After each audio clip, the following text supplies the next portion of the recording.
In this demonstration, you are logged on locally with a user account that has administrative privileges. In Exercise 1, you create a compressed or zipped folder. Windows XP Professional starts Windows Explorer. In the left pane of the window, select Local Disk C. On the File menu, point to New, and then click Compressed, Zipped Folder. Windows XP Professional displays a new folder named New Compressed Folder in the Details pane. The zipper on the folder indicates it is a compressed or zipped folder. The default name of the folder is highlighted, and you are ready to name the folder. Type zip1 to rename the folder. You have just created and named a compressed folder and are ready to drag and drop files into it. This completes Exercise 1. In Exercise 2 of this demonstration, you use NTFS compression to compress files and folders. You then display the compressed files and folders in color.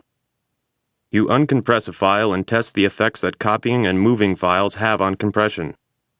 To view the capacity and free space for Drive C, you use Windows Explorer. Right-click Drive C and then click Properties. The Local Disk C Properties dialog box is displayed and the General tab is active, which shows you the capacity of Drive C and free space for Drive C. Click Cancel to close the Local Disk C Properties dialog box and return to Windows Explorer. In the next part of this exercise, you use Windows Explorer to create a folder in the root folder of Drive C and name it Compressed. To create a folder in Drive C, click Local Disk C and, on the File menu, point to New and click Folder. Windows XP Professional creates a folder named New Folder in the root folder of the C drive. Right-click New Folder and then click Rename.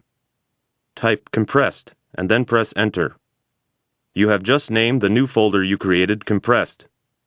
In the left pane, click Compressed to select it. You are now going to create a folder in the folder you named Compressed and name the new folder Compressed 2. First, make sure that Compressed is still selected. On the File menu, point to New and click Folder.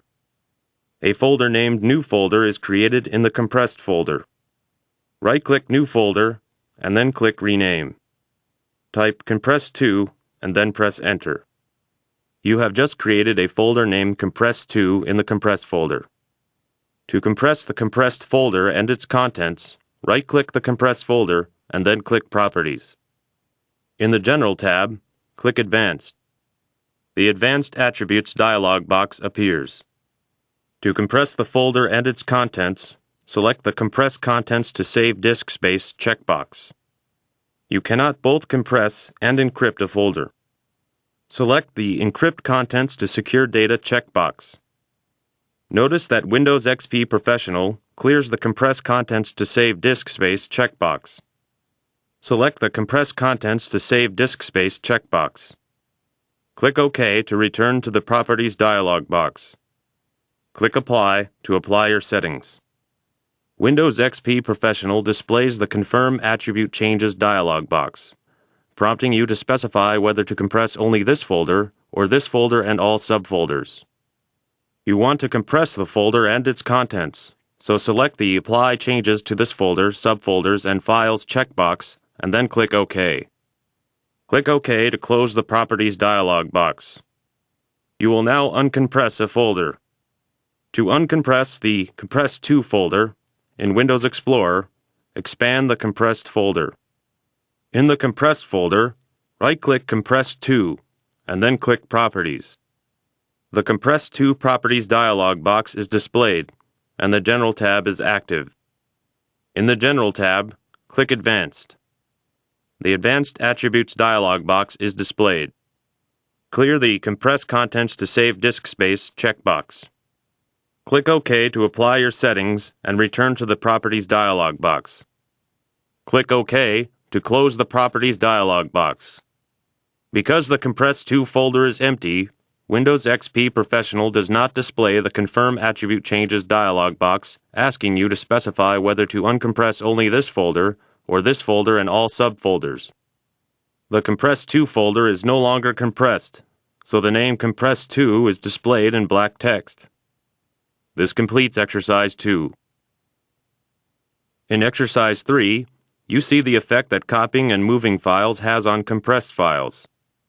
In Windows Explorer, select Compressed. On the File menu, click New, and then click Text Document. Type Text1, and then press Enter to name the new text document Text1. You can tell that Text1 is compressed because of the color used to display the name of Text1. You are now going to copy a compressed file into a folder that is not compressed.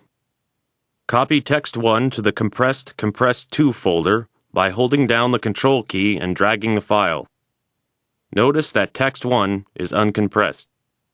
When you copy a file, you are creating a new file, and a new file inherits the compression attribute of the folder in which it is created. You are now going to move a compressed file into a folder that is not compressed. Move Text1 to the compressed Compressed2 folder.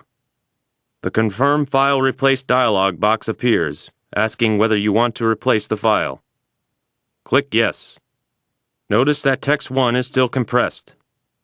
When a file is moved to a new folder on the same partition, its compression attribute doesn't change.